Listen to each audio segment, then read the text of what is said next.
and welcome to session number 6, business strategy. And once again, please don't forget to mute your microphones when you enter the class. So let's go ahead and start from where we left off last week. Types of business level strategy. We talked about business level strategies. They are intended to create differences between firms' position relative to their rivals. So it actually helps the company to position itself, whether they want to perform differently or they want to do a different activity. So there are different types of potential competitive advantage available. One is achieving lower overall costs than rivals. So performing activities differently, cheaper process. So one of the types of competitive advantage for a company would be doing stuff cheaper than their rivals. So doing the same thing at a different cost. And then the second type is processing the capability of differentiate the firm's product or service to command a premium price. So it does not necessarily mean to just be cheaper. Sometimes companies decide to offer a unique and different product where they would charge their customers more. So it does not necessarily mean that a company has to be cheaper in order to have a competitive advantage. Sometimes companies decide to charge even more, and basically, because their product is unique and different, the customers will buy the idea and the product. So there are two types of competitive advantage available then. Two targets of competitive scope. Then you have two scopes available: broad scope, where the firm competes in many customer segments, or narrow scope, where they just focus on a niche market. So if you look at this grid, you will see the competitive advantage actually is considering the cost and uniqueness, like we talked about, and then the broad target or narrow target. So their scope and their competitive advantage comes to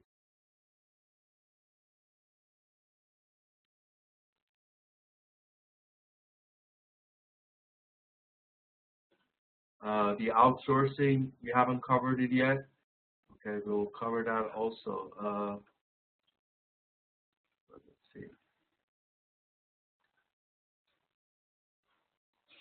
Let's see that outsourcing comes from.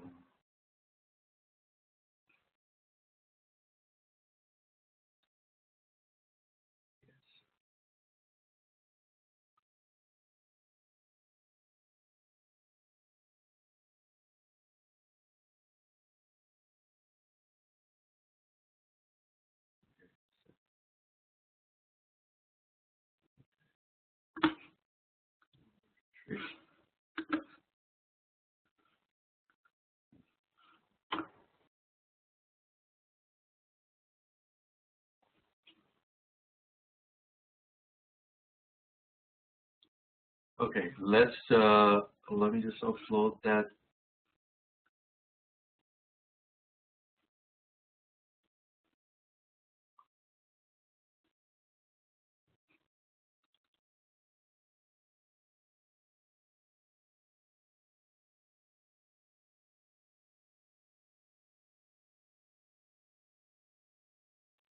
Yeah, I got it. So let's just finish a few slides from that chapter and then get here.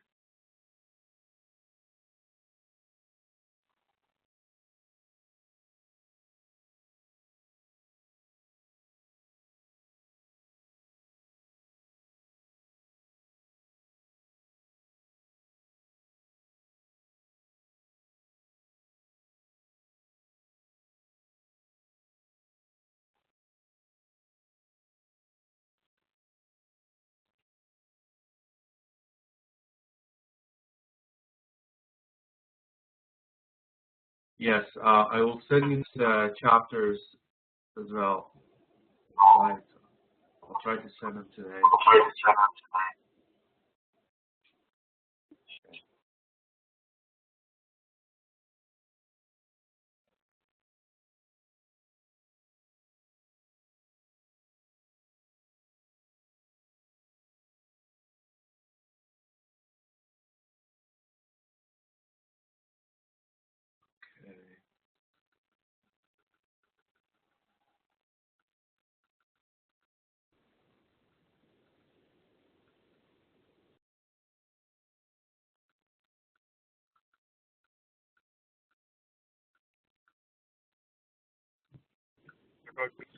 Okay.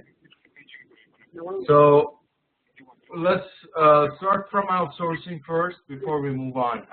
So the outsourcing is the purchase of value-creating activity from an external supplier.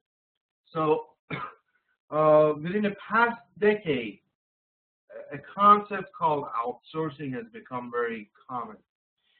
When you see stuff from a company that you knew or you've been knowing as a, let's say, American company or a European company or like whichever brand that you would see, and you'll see stuff that it says it's made in China or made in Malaysia or made in like any other country, there is a concept out there that is called outsourcing. So outsourcing is when you purchase a value-creating activity from an external supplier. So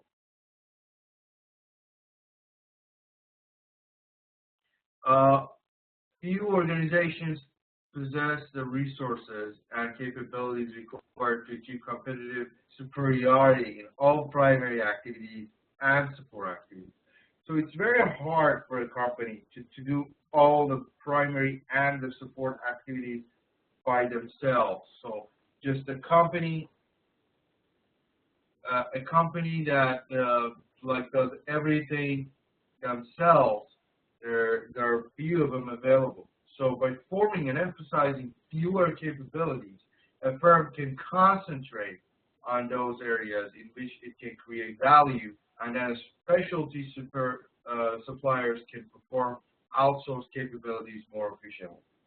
So instead of just focusing on everything, companies will rather just focus on primary activities and have another company take care of other stuff. So this is called outsourcing. So a good example would be, let's say you're a company that produces the CPUs for computers. So if you're, I think I did. Let me just. Okay. So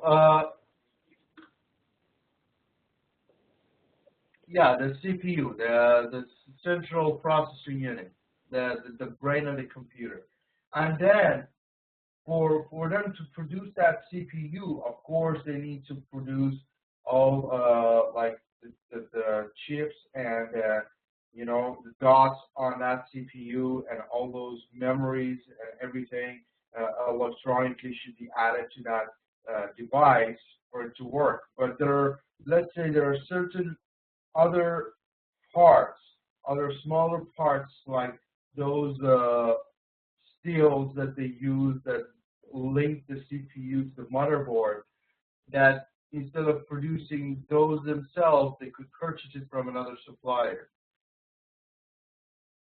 Or maybe the fan of the CPU, instead of producing it themselves, they could purchase the fan from a fan producer. So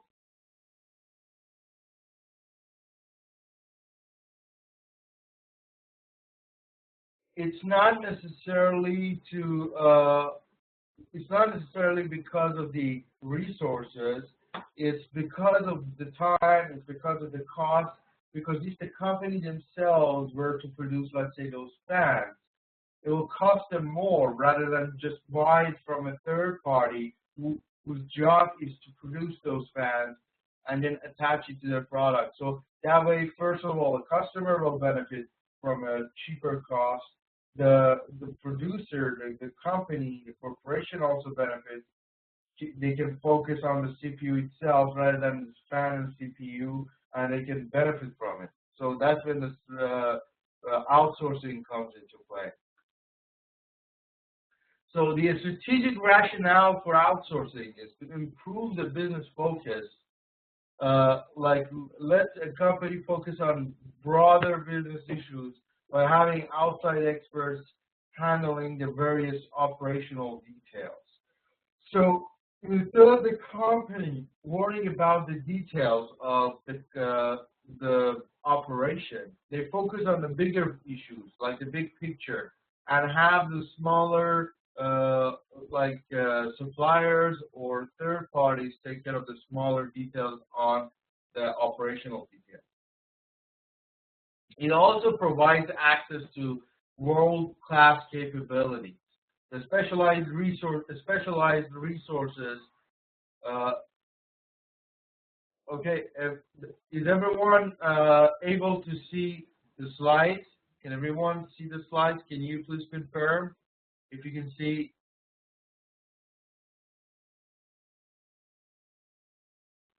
Yeah, so those of you who cannot see, it's probably because of your connection. So I have tried to increase my volume. I don't know. Okay, I hope. Let me know if the voice is better now. So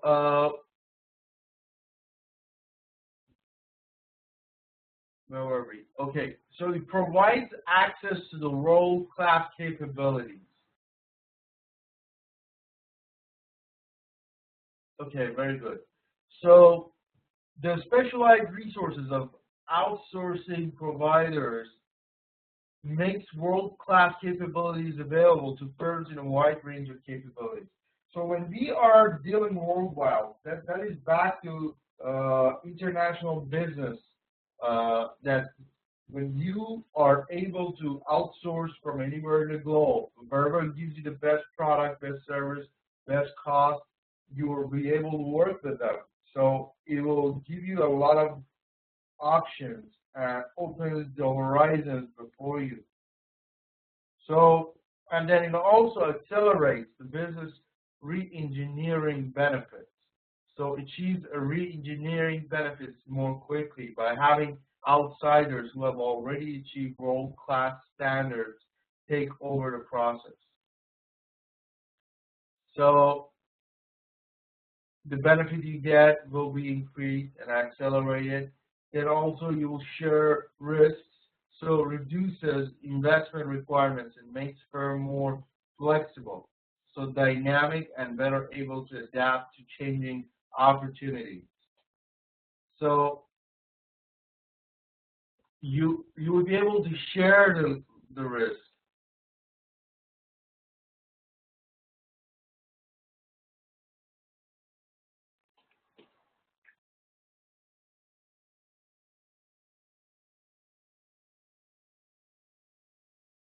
Okay, can you hear me now? Is everybody able to hear me loud and clear, please?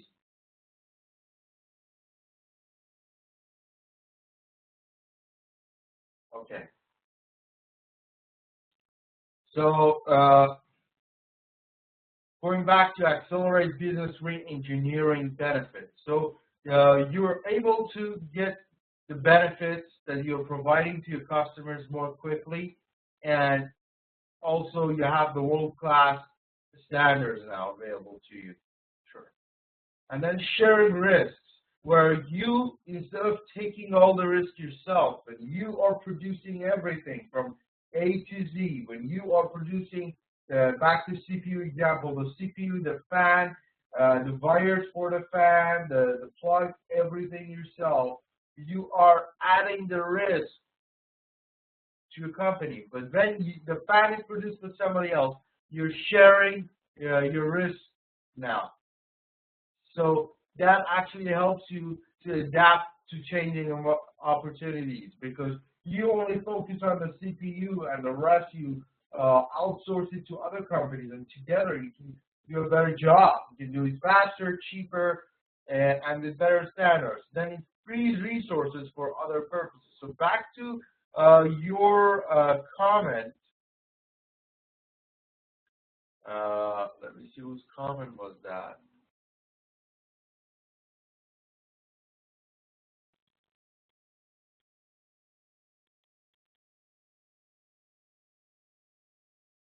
Yeah, Mr. Asif Waliza, regarding the lack of resources. It's not necessarily the lack of resources, but we know that the resources are sparse. There are not many of them around. So you want to use them intelligently and as smartly as possible. So you try to direct and redirect your activities, and those non-core activities, you try to send them to other parties, and this way you will use your resources better. So it's a better usage of your resources. So it's not necessarily that because you do not have any resources, because you have your resources, but you rather use your resources for core activities and not on non-core activities. So then the question will be, why the third party would be able to focus on those non-core activities? And the answer is because for that company, those will be core activities. What is core activity for you is just based on your type of activities that you do as a company, and that other third party is focusing on those activities that are non-core, and those are their core activities. So that's how it works.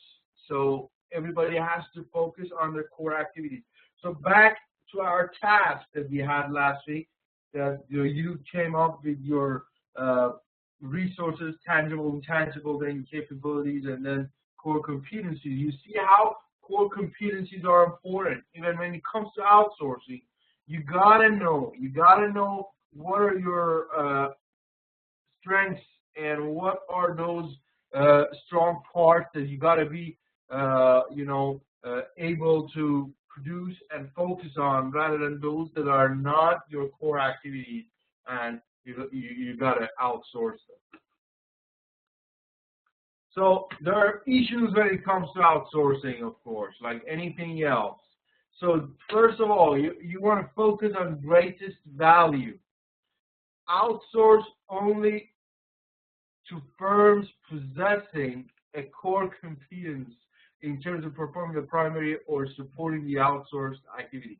Make sure when you outsource to the companies that are able to do it as their core competencies, are able to satisfy your needs, that are able to benefit. Don't just outsource for the sake of outsourcing. When you want to outsource to someone who's able to perform, who's able to deliver what you expect them to deliver. Then elevating resources and capabilities. Do not outsource activities in which the firm itself can create it and capture value.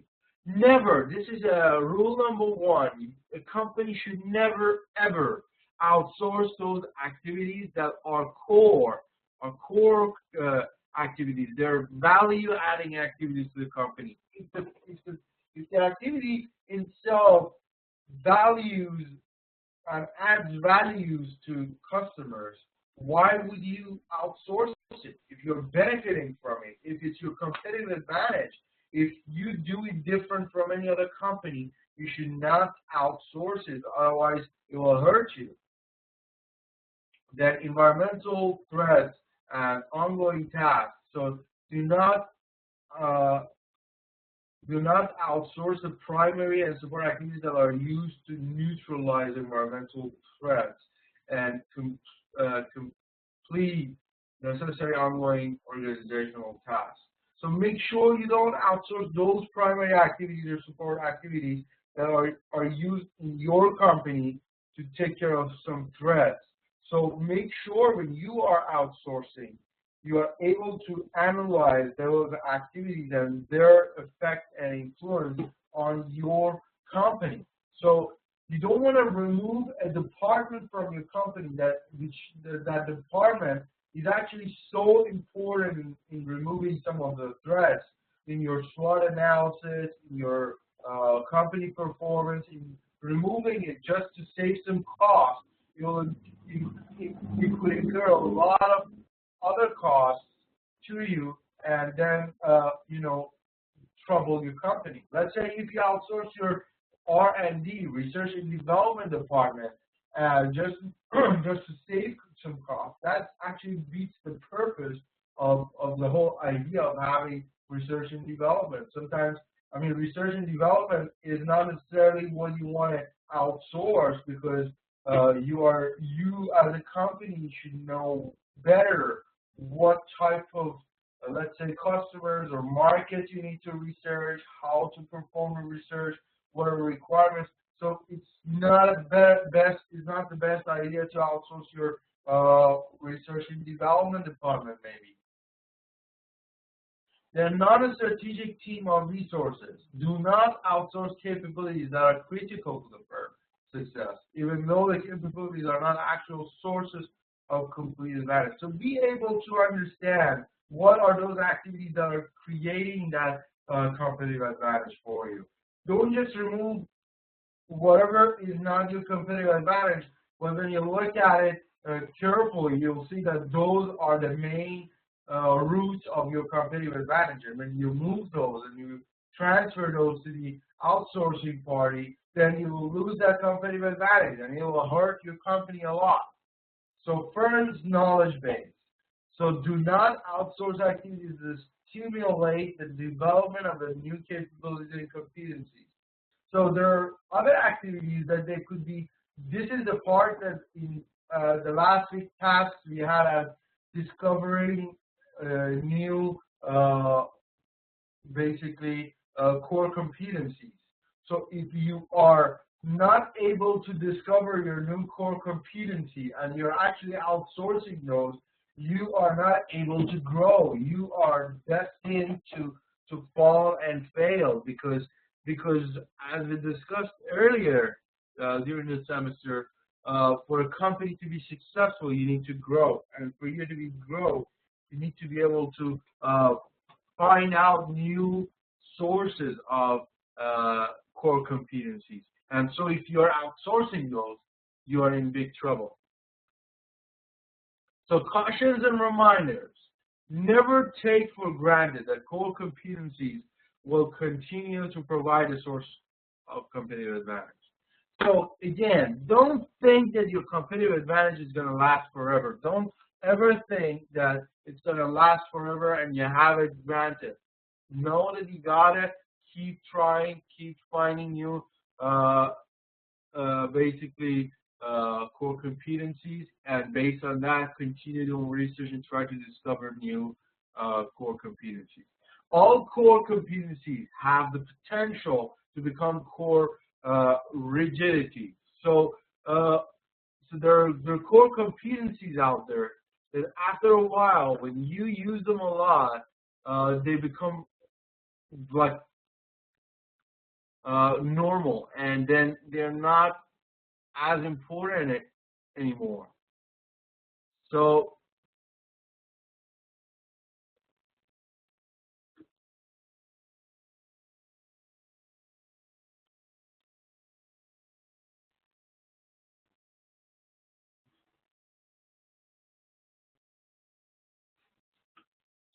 you got to be flexible as much as you can. You got to be flexible. So if your core competencies are designed in a way that there is no flexibility allowed, then your core competency will become deficient and useless. You got to be able to be flexible and be able to keep changing and adapting according to different scenarios. So if it's rigid, if it's not flexible, it's not going to help. So make sure you're as flexible as possible on your core competencies. Your core competencies should not be a core rigidity. Okay, there's a comment here from Mr. Paletier. In their view, a core competency is a specific type of business sees as being central to being, yeah, okay.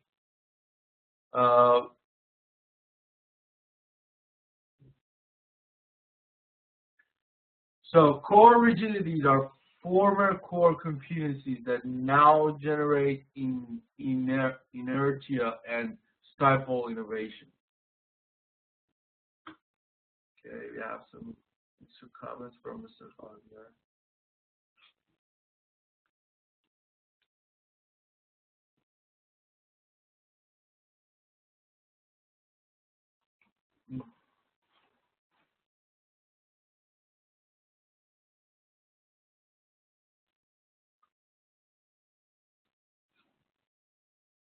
It's not easy for competitors to imitate. It cannot be can be reused, and it must contribute to the end consumers' experience benefits.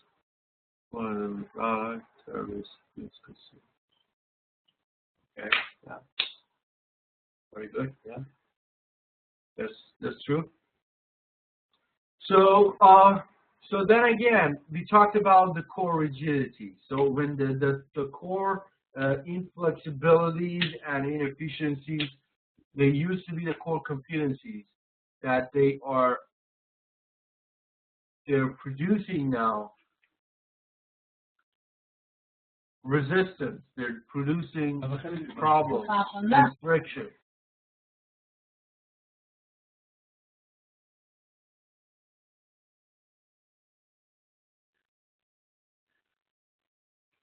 Determining what the firm can do through continuous and effective analysis of its internal environment increases the likelihood of long-term competitive success. So you gotta figure out what your company can accomplish successfully. So as a company, what's important for you is to basically analyze effectively and efficiently to find out and figure out what exactly is out there for you to have a long-term competitive access. So that will end this chapter here for outsourcing. So let's go back to this chapter and discuss about business level strategy. So the business level strategy now is, let's see if we discuss that.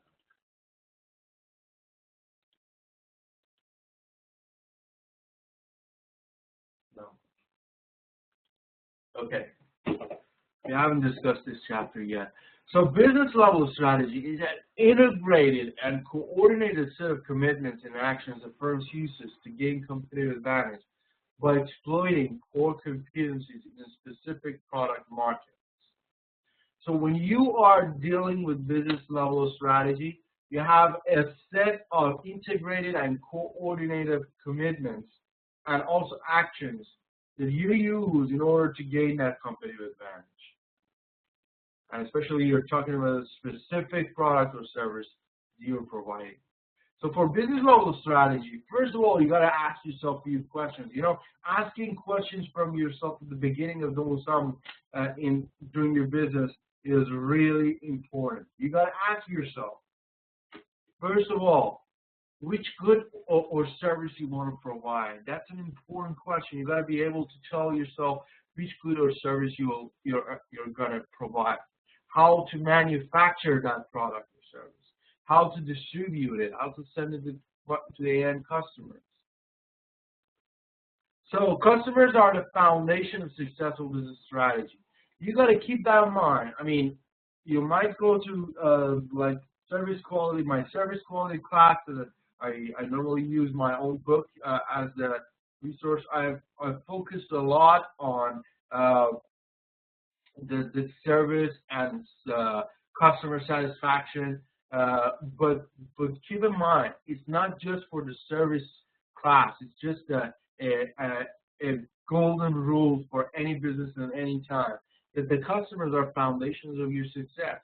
Because the end of the day, it is the customer who's buying your product or your service. So if the customer is not connected and they don't have a good relationship with you, no matter what you do, you're gone. You won't last for long, because it's the customer that is purchasing your product. So you are actually hired by the customers to service them. So you got to keep in mind that the foundation of a successful business level strategy is their customers. So you got to know your customers.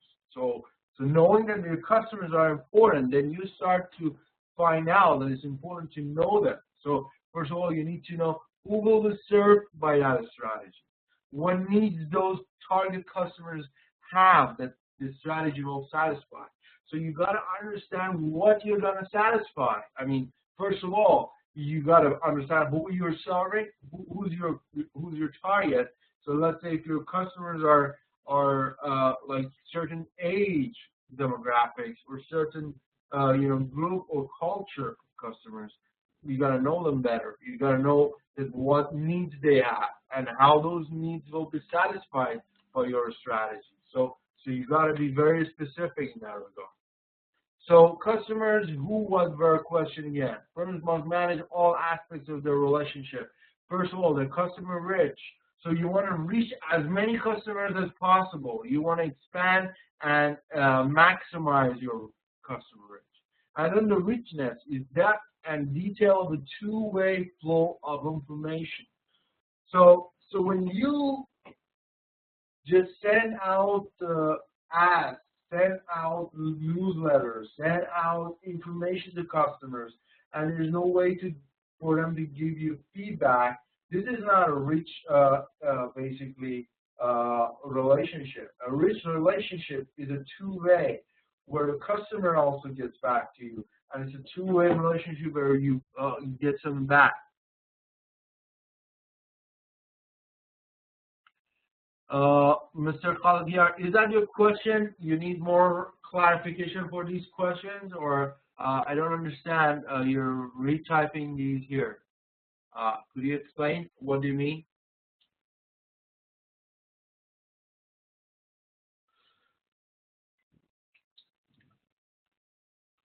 Okay, so more clarification. Goods and services the potential customers need. So when you find out who's your customer, when you realize that what are the needs and requirements of your customers, you got to understand what exactly they need. We are talking about knowing your customer. We're talking about your business level strategies. For you to come up with a business level strategy, first of all, you need to know your customers and then know what they want, what's their need is. Let's say if you're a publisher publishing books, you got to know what is the general reader is reading nowadays. Like what type of books, what type of writers should you be approaching according to the needs of the customers, according to the needs of the readers out there. So if you publish a book, spend thousands of dollars on a book that nobody likes to read, you're not doing what is right. You're not finding out what the customer needs.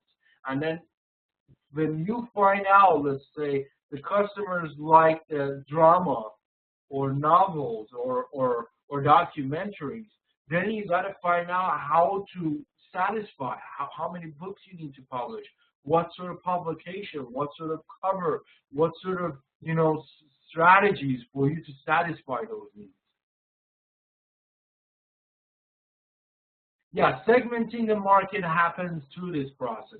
Happens when you find out what customer you're going to serve. So segmenting is part of the marketing class. We cover that in full detail, but if you're concerned to know what And how it happens? It happens when you're actually finding out who's your customer, who's your target group. Over there, you will also find exactly what segment. And please mute your microphones again and again. So customers are the king of the market. Background customer, yeah, okay.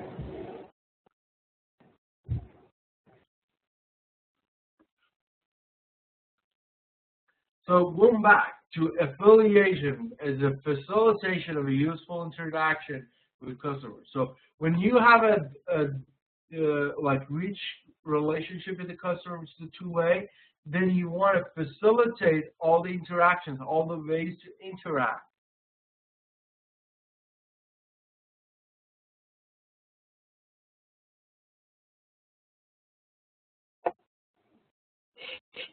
Good.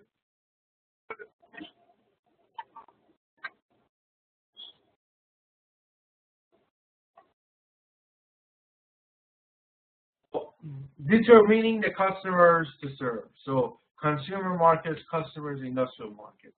Then again, when you want to find out what customers you want to serve, you got to find out what type of market you're serving. Are you serving the consumer markets, or you're serving the customers, or industrial markets? So based on that, you also like figure out how to do it and what to do. So basis for customer segmentation.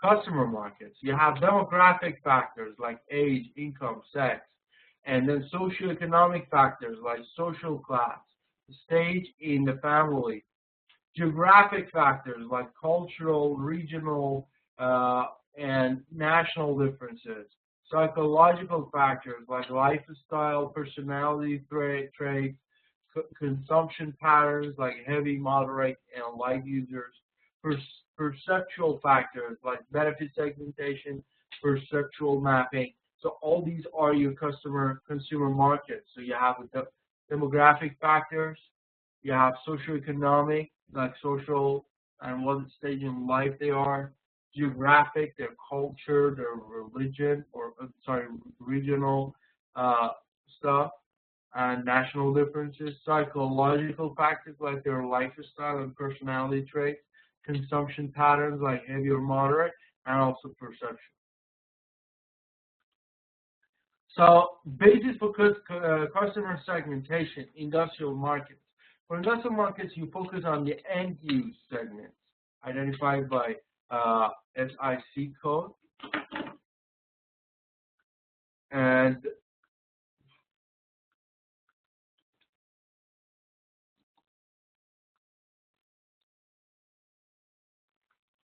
when you find out what's the standard industrial classification code, then that helps you to categorize, standard industrial code. Standard industrial classification code. So that is actually a helpful tool for you to categorize. And then product segments based on technological differences or production economics. And then geographical segments, again, defined by boundaries between countries or regions. And then common buying factors like cut-across product, market, and geographic segments, and customer size segments. So we have demographic factors, we have socioeconomic factors, we have geographic factors, psychological factors, consumption patterns, and perceptual pattern factors. So as you can see here, you have all these factors involved also in market segmentation. So end-use segments, product segments, geographical segments, common buying factors, and customer size segments. So then you want to find out what the customer needs. Customer needs to satisfy. Customer needs are related to a product, benefits, and features. So you want to find out that the customer needs are related to those benefits you're providing. So you don't want to be providing benefits that are totally irrelevant to their customer needs. So when you find out those needs, when you find out who's your customer and what they need, you got to find out how to benefit them. If your benefits are relevant, then the customer needs are neither right or wrong, good or bad. There are a lot of times that there are companies following this delusion that customers have wrong needs. I mean, there is no wrong need. When the customer needs something, they need something. So it's up to you whether you decide to satisfy those needs or not. But it doesn't mean that they have a wrong need. So in business, we don't say wrong needs or bad needs. Those are needs, and you choose just to satisfy them or not to satisfy them.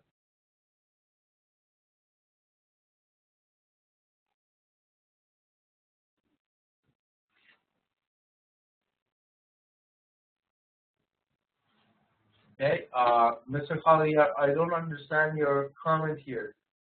Please be careful about what and who are you addressing.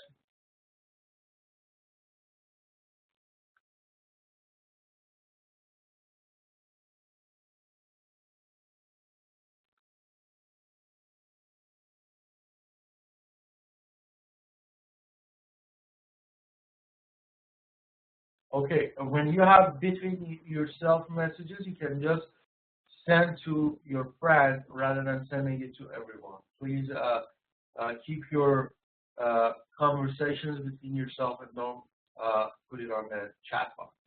Okay, thank you. So customer needs represent desires in terms of features and performance capabilities. So customer needs shows their desires, and the features, the capabilities, the benefits they get is really important. So determining the core competencies necessary to satisfy the customer needs. Firms use core competencies to implement value-creating strategies that satisfy customers' needs. So this is very important. This is an important concept that you got to understand. So again, may I have the confirmation that everybody can see the slides? Can everybody see the slides or not? Yeah, so if you cannot see the slides, it's probably because of your connection. So I would say just log out, log back in. That probably solves it. If not, then restart your computer, and that should take care of it. So the core competencies are used in order to create value for your customers. So only firms with capacity continuously, this is an important factor. If you are not able to continuously improve, innovate, and upgrade your competencies, you cannot expect to meet and exceed customers' expectations across time.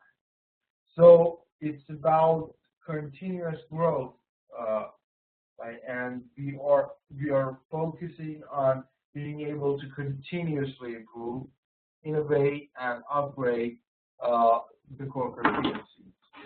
If you're not able to do that, then that's a big concern. Then we have business level strategies. They're intended to create differences between the firm's position relative to those of their rivals. So we've got to understand what's the relationship, what's the reason of having a value-creating activities or strategies is because any strategy that you use should add some value. If your activity or strategy is not adding value, it's not necessarily a good activity. So you got to understand that you need to focus on those activities that are adding value. Let's say if your company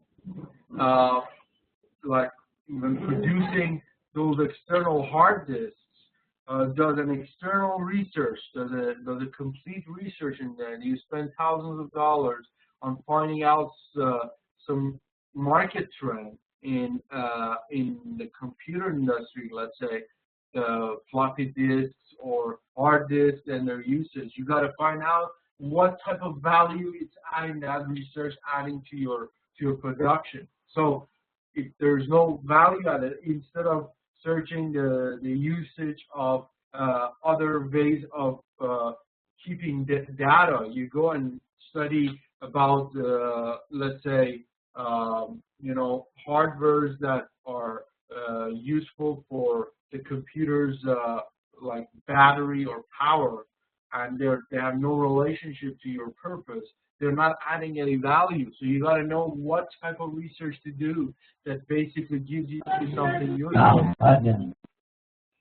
Something useful for you to be able to benefit from. So you got to make sure every single activity that is done in your company, every single activity, and I mean every single activity, should be adding a value.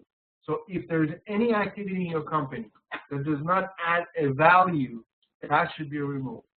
So some would say, okay, so what benefit does serving our employees tea or coffee in the morning, offer?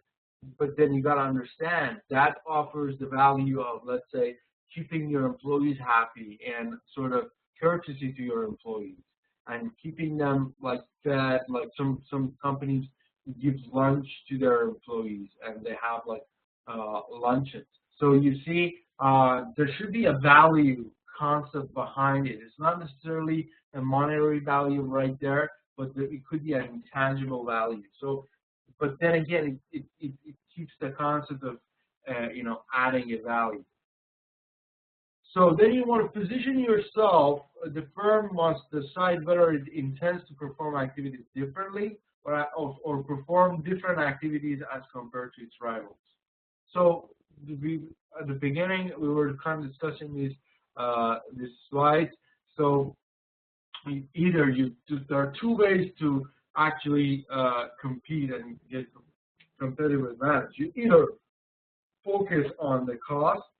You want to be cheaper, doing the same thing at a cheaper price, or you want to do something different. You want to do it the way that nobody else does. You want to perform and provide products and services that are unique and different from any other products or services. Okay? So there are two targets of competitive advantage. We have broad scope and we have narrow scope. The firm competes in many customer segments, is a broad scope, and narrow scope is a firm selects a segment or group of segments in industry and tailors the strategy to serving them at the exclusion of others.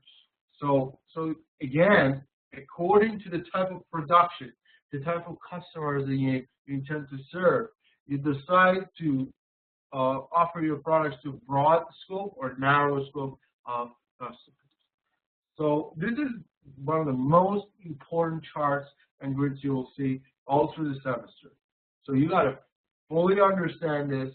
You got to use that in your final project, and you got to memorize, understand, and internalize it, because this is one of the most important charts in the class. So I don't know how else I could highlight the importance of this chart. It is an important chart. So when you deal with competitive advantage, you have the 5 business level strategies here. So there are 5 ways for you to strategize and have a competitive advantage. First of all, you got to understand, on the top, you have competitive advantage, which covers either cost or uniqueness. So you either focus on cost and you focus on providing the same products or services at a lower cost, or you decide to have uniqueness, which is the second column. So the first column is the cost. The second column is uniqueness, where you are providing something different. You're providing different products. Let's say if I have a pen and my pen is a couple dollars, my company just provides a no brand pen, and then if there's a pen called Laney or Parker or whatever famous brand, and they want to charge $200 out of my $2 for their pen, they got to have a reason for it. So they better have a reason for it. So they got to provide a product that is unique, that is different, that is excellent, and that would be the reason that they're charging 10 times as much as my $2 pen. So uniqueness and cost. Then on the other side, on the left-hand side, you have the competitive scope. The competitive scope, we have the broad target and narrow target. So the first row is the broad target, and the second row is the narrow target. Okay, so at a cost competitive advantage, at a broad target, you have cost leadership. So you have cost leadership when you are able to provide the cheapest cost to the maximum amount of customers. Cost leadership means you're a leader in providing the lowest cost. That means Costco, that means Walmart, that means those retail shops that are able to nail it down, get the cheapest and to the most customers. Then at the second column, uniqueness to the broad target is differentiation. You're able to differentiate to the maximum amount of customers. Let's say Rolex watches, they are differentiating to the huge number of customers worldwide. Then narrow target is when you're focusing on a niche group. You're cheapest only to a small group of customers. Let's say you are producing a very small, like let's say for fantasy or pleasure of certain customers, they rather to have certain type of pen. Going back to the pen example. So a certain type of pen that they have like hand holders, and they're able to be used for like they could be thumb drives also. They're multi-purpose pen, and you're trying to provide it with the lowest cost. So not everyone would need a multi-purpose pen, but those who will need, you're providing the cheapest cost. Internal efficiency in order to have a margin that will sustain above average return. Cost. Yeah, that's very true, Mr. Samichan. Internal strategy and efficiency is important for you to be able to provide that cost.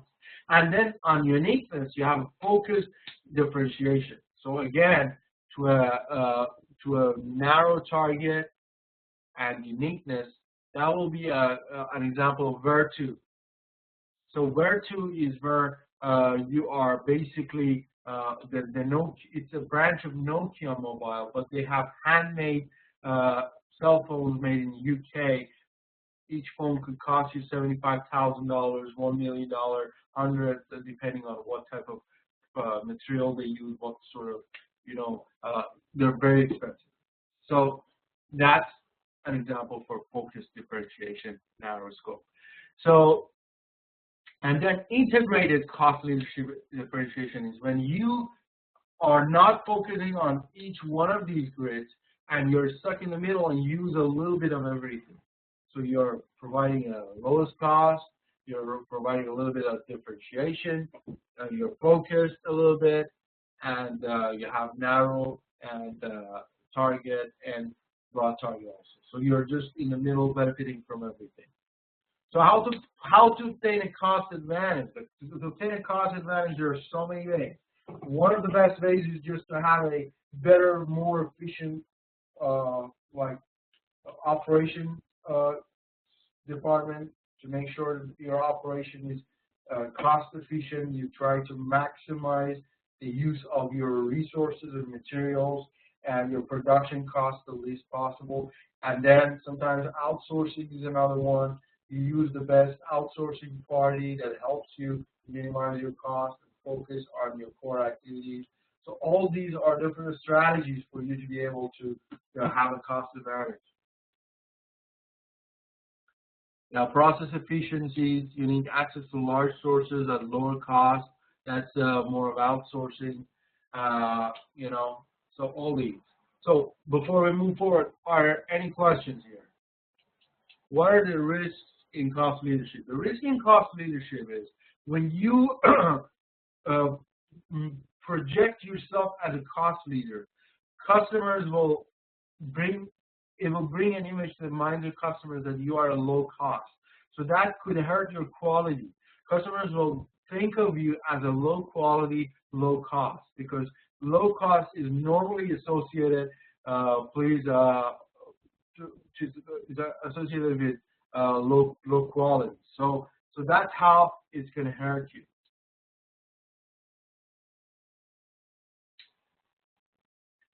So Mr. Summit, once again, this is slide. Okay, once again, this is slide. What part of the slide do you have a problem, Mr. Summit?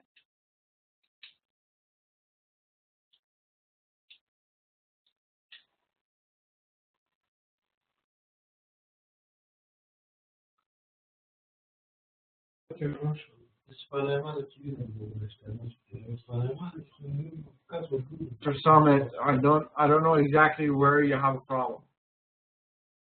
Oh, you couldn't catch it? Okay, I'll tell you like in brief one more time. I think everybody could benefit. So this is the 5 business level strategy competitive advantage chart. So at the top, you see we have 2 columns. One is on the left side and is cost, and the one on the right side is uniqueness. Then on the side, you have 2 rows. It's broad target and narrow target under the competitive scope. So at low cost, your cost leadership is focused cost group according to the broad or narrow target, the target group. So if you're providing the lowest cost to a broad target to everyone, it's a cost leadership. But if to a small group, it's a focused cost leadership. For uniqueness, if it's you're differentiating for a broad target to everyone, it's called differentiation. But if it's for a narrow group, it's called focused differentiation. And if you're stuck in the middle, meaning that you have a bit of cost leadership with differentiation and focused cost leadership and focused differentiation, you would be integrated cost leadership differentiation.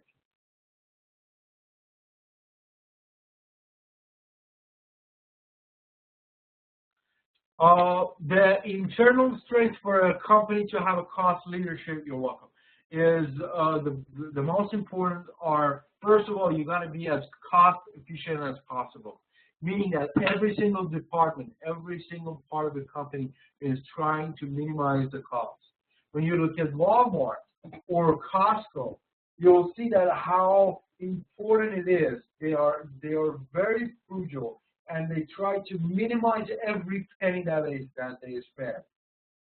I could address you to the book called Walmart Effect. That's a very interesting book, and that gives you a very good example of how a cost leadership company performs.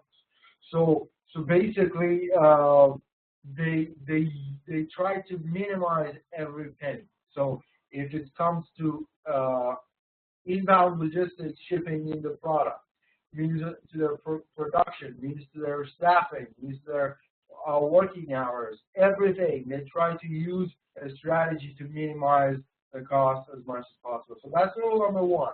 And if you are to outsource, you also want to make sure you minimize the cost of outsourcing as much as you can. So this way, you will be able to minimize your costs. Okay? Any other questions before we move forward?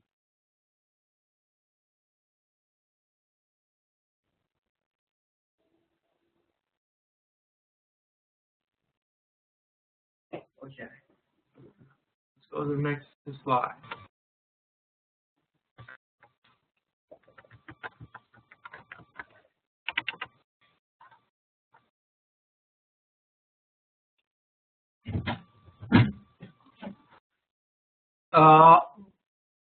Mr. Samirjam, what you were telling was a traditional belief that customers should not be stuck in the middle, and it's bad, but nowadays the time has changed. So nowadays everybody, like, because the customer's expectation is so higher now, so they expect a very good quality at the same time low cost. So now the concepts have changed.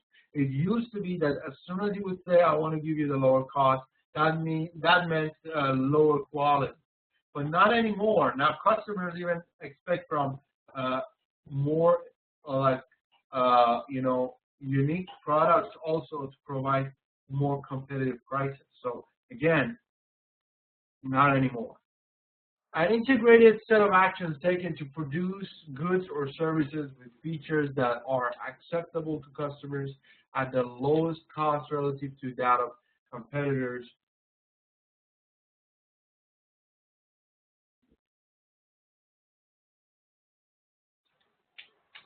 Yeah, for those who focus on just the cost leadership, that is true. They should minimize the cost on an ongoing process. But when you're stuck in the middle, it's not that you're reducing your prices like this, as aggressively as the cost leadership companies does. So your relatively standardized products, features acceptable to many customers, and lowest competitive prices. Cost-saving actions required by this strategy: building efficient and scale facilities, tightly controlling production costs and overhead, minimizing costs of sales like R&D, research and development. These are some ways, not necessarily the best ways, but these are some of the ways that companies use when they are cost leadership. So building efficient manufacturing facilities, monitoring costs of activities provided by outsiders, and simplifying the production processes.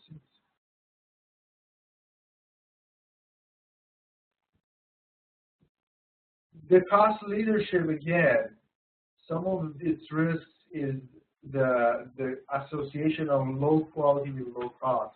When you create that image of a low cost in the mind of the customers, it is so difficult to prove that you are also providing a good quality.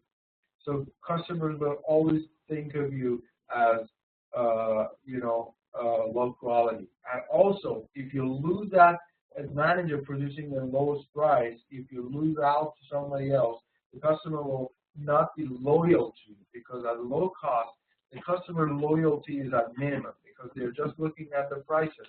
If today your prices are lower, then they will go for you. But if tomorrow your costs are a little bit higher, you have lost that customer. So you have a good chance of losing your customer just because of the cost.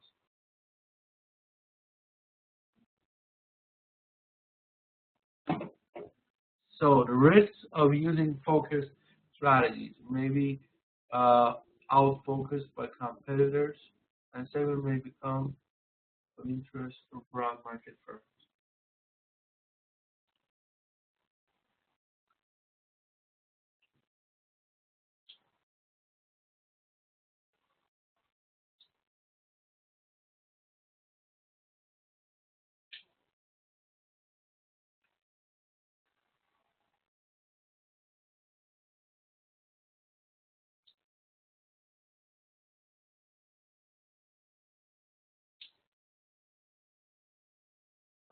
So how to obtain a cost advantage: determine and control. So you want to be a cost driver or a value chain driver. So if you are if you want to, like the question that was posed a few minutes ago, how to become a cost advantage, how to obtain that, you want to focus on your cost drivers and also on your value chain. First of all, you want to alter production process. That helps you to minimize your cost as much as you can. Change in automation. You try to use automation as much as possible. So minimize the workforce. Focus on machinery and machines that work for you instead of human beings. Then new distribution channels. You try to change your distribution channels as much as possible. You try to advertise direct sale in place of indirect sale. Raw materials that are cheaper, forward integration. You try to also be part of the instead of when you do forward integration, you do what your distributors do as well. So you become like bigger because you try to do everything yourself to minimize the cost. Sometimes you do backward integration. You become a supplier of your own products also, and then change location for you to minimize the cost. That's why you see a lot of headquarters of these big companies now are transferred to China or other countries that they can minimize the cost.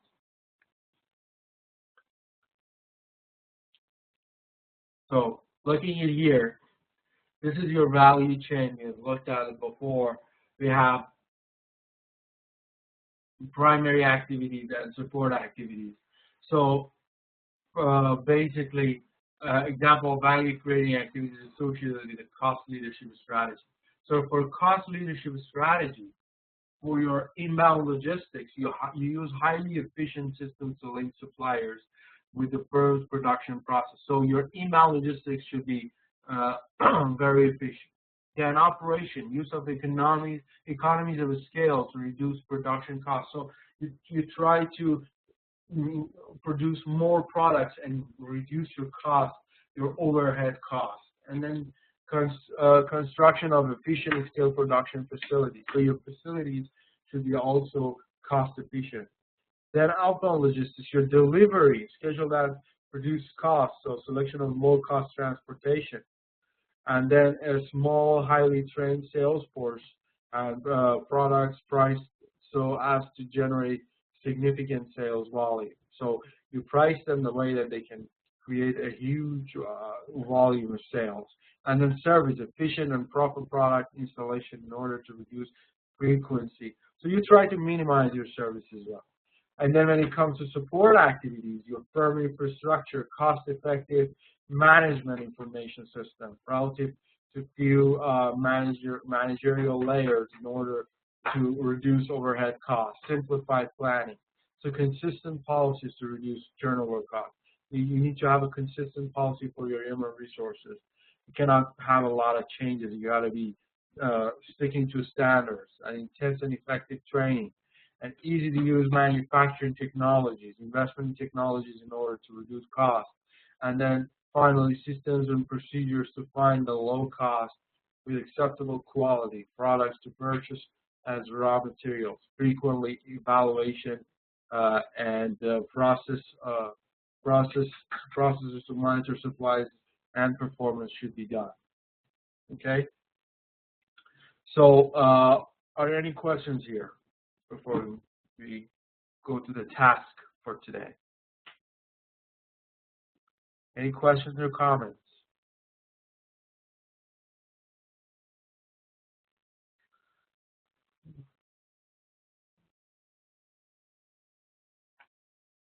Questions or comments? Okay. So your task here is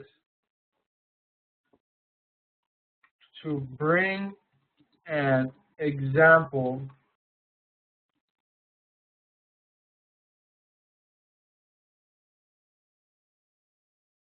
which is a company for each of the 5 business level strategies for competitive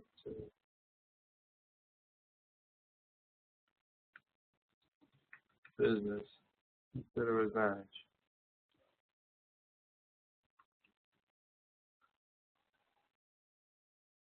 Okay, so bring an example for each of these, like cost leadership. Give an example for cost leadership and then explain briefly. And then explain briefly why you think that company is a cost leadership or why you think that company is a differentiation. Focus, when you are bringing an example, explain their cost, their either their competitive scope. So talk about their competitive advantage and their scope. So you can say, okay, this company X is a cost leadership because they do have like the lowest cost and they have a broad target, and then so explain both sides. And also want the stuck in the middle example as well. Does everybody understand the task? Is it clear to everyone? Any questions before you start working on it?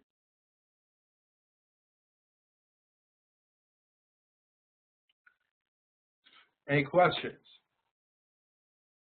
The task is to bring an example for each of these grids. Cost leadership. Bring an example like company whatever. It could be from Afghanistan. It could be from like a well-known company. Explain why you think it's a cost leadership. Say like it's the lowest cost. It's targeting the broad. No, right here, right now, here, right here. We want to discuss it. You want to write it down. I want to review it. We want to explain why you think is that, and then I will ask you questions, and it's like a discussion in the class. So, and of course, you will email it to me later, but we want to do it right here. Okay? So, just a few minutes. Go ahead, start right now, and in a few minutes we'll start the discussion. Please start thinking about it. Start writing in the chat box, or if you want, you can also explain it to the class. You don't have to write it. You can just activate your microphone when you're ready, and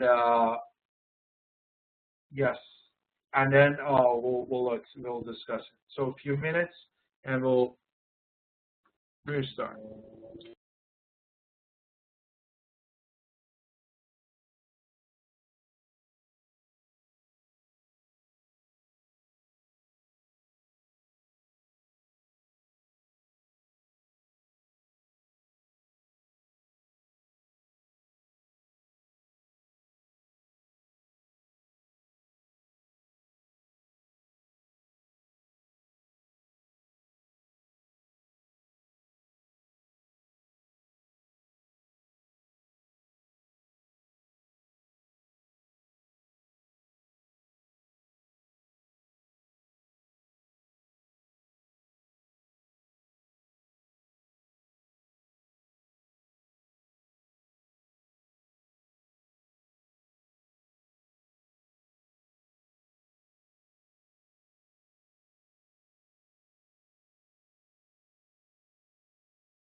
Okay, let's see what you got.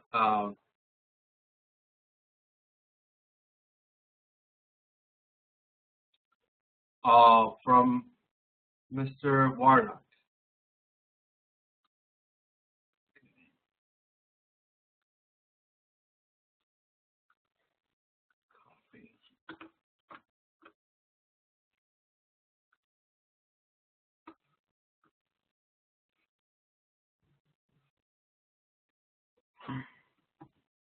Okay. Those companies that provide products or services with low cost and maybe low quality. I'm not sure of the company here, but the Chinese products here, cost leadership, because it's lowest cost and lowest quality. One point here, Mr. Warnock. Low cost does not necessarily mean low quality. And as a low cost leadership, you never ever want to project yourself as a low quality. You just say this is the lowest cost, and you try to provide it cheaper than everybody else. But you never want to say it's the lowest quality. Of course, it goes without saying that the quality will be lower than those the high-end products, which is higher quality. But you always want to focus on the cost and never on the low quality. So low cost, low quality is normally what the customer is associated with. But as a business person, as a person who is analyzing, you don't necessarily say low cost, low quality. You look at it in a low cost perspective and see how it projects. So those companies that provide products or services with lowest cost and maybe lowest quality. So let's take that low quality out. I'm not sure of the company here. Okay. Chinese cells phones are made in low cost and have different functions. Yeah, but that would be great if you could come up with a name of an example, like the company X, like the company you know, like Pioneer, like names that are out there, Dell, Acer, like for computers, certain names and brands. And China can produce higher quality for countries. In terms of goods, and there's a big risk of dumping the strategy with Chinese product. Okay, Ferrari cars, a specific segment of Ferrari cars are a very good example. They're unique products. Yes. And food processing company in Kabul, cost leadership base, offers the lowest price in the target market segment. They have a huge market demand and plenty of raw material available. We can produce low quality. Ferrari is a good name. Cost leadership. Dell company is a cost leader. Ferrari is an Italian car company.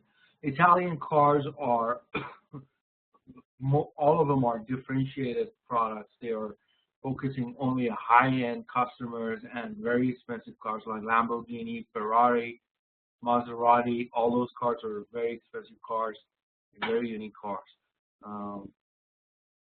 Differentiation. Roshan telecommunication companies, differentiation companies that has differentiation services, packages of services. 6 times 30 countries. Okay, very good. So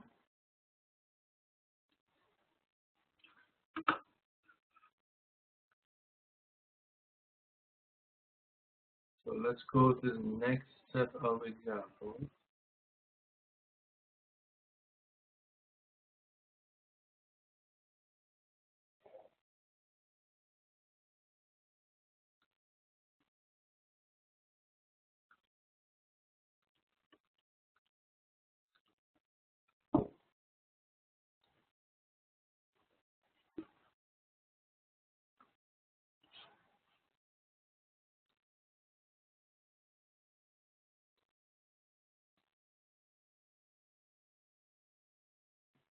So Walmart is a cost leadership firm because Walmart is known for its ability to both control and reduce costs, making it difficult.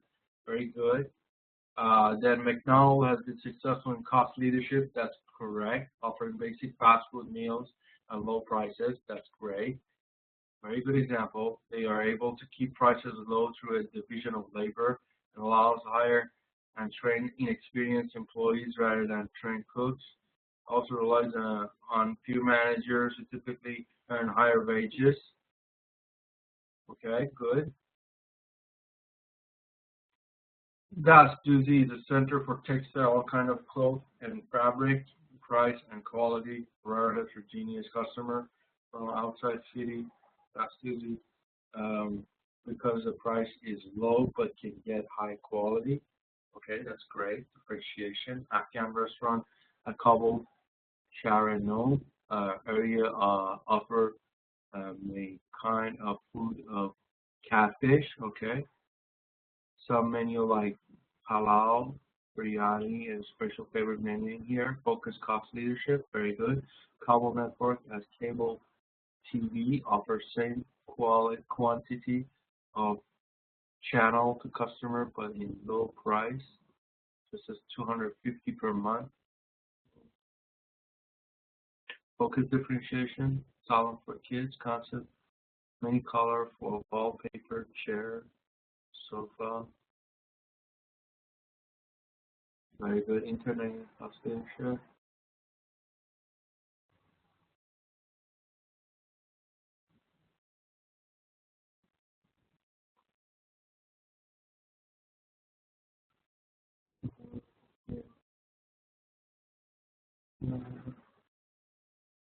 Focus differentiation, salon for kids concept.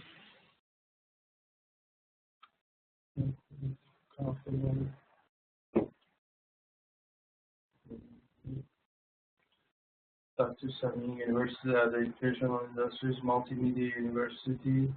Control the cost registration fees of other universities. Grants given to the child student.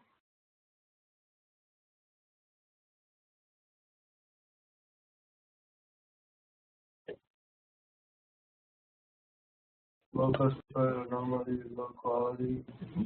That's beautiful. Food companies focus. Okay. It's just a lot.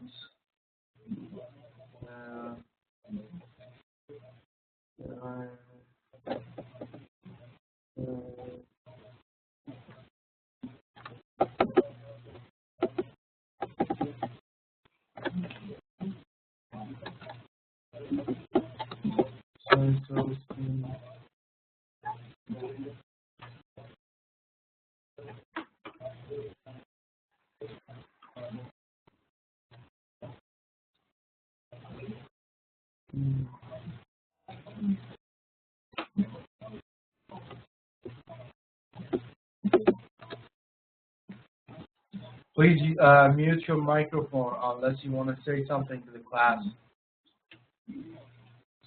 Please mute your microphone.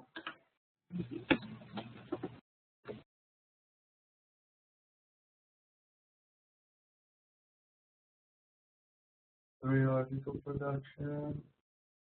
Cost leadership, that's the visible, read and better position.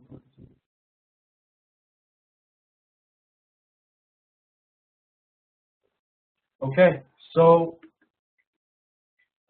reading from your examples, you all have got the concept. That's very good. You understood that the low cost is not necessarily the low quality, but it's just the lowest cost available and possible offered to the customers. So companies like Walmart, McDonald's, and some local companies that you mentioned and explain why you think they're low cost. Very good examples. Then we had a differentiation and focused low cost and focused differentiation. And what you didn't mention, though, most of you didn't mention the middle. They're stuck in the middle, which is the fifth, which is a mixture of all of those. There are many companies nowadays that are in the middle of everything. So I did not see that in your answer. So please make sure that you add that to your task when you email it to me. And then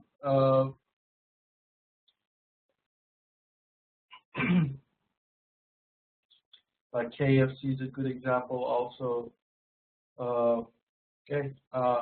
So any questions, any comments or questions before we end the class?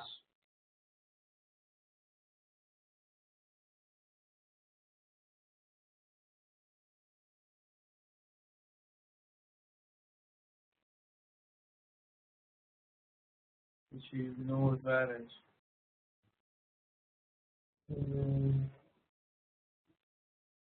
Very high quality.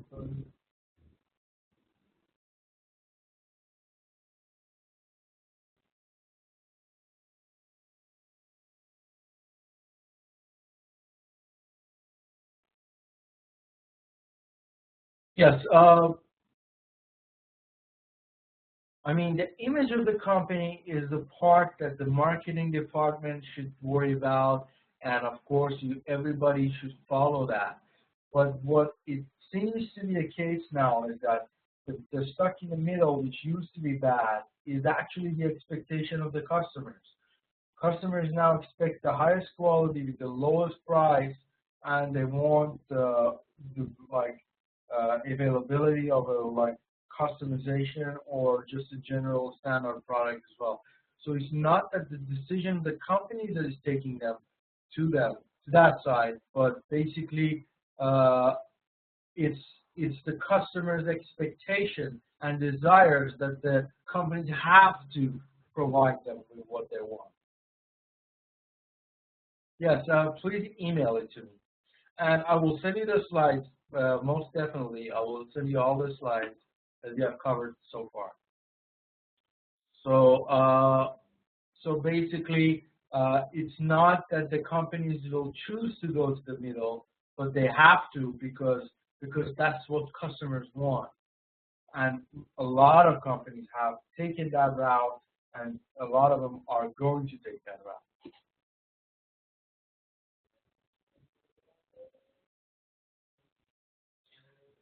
The strategy, not really, Mr. Saab. It's sometimes company has to change the strategy there. It's true that when you're a cost leadership, it takes a lot of time for you to become a differentiation company because you have already set the image.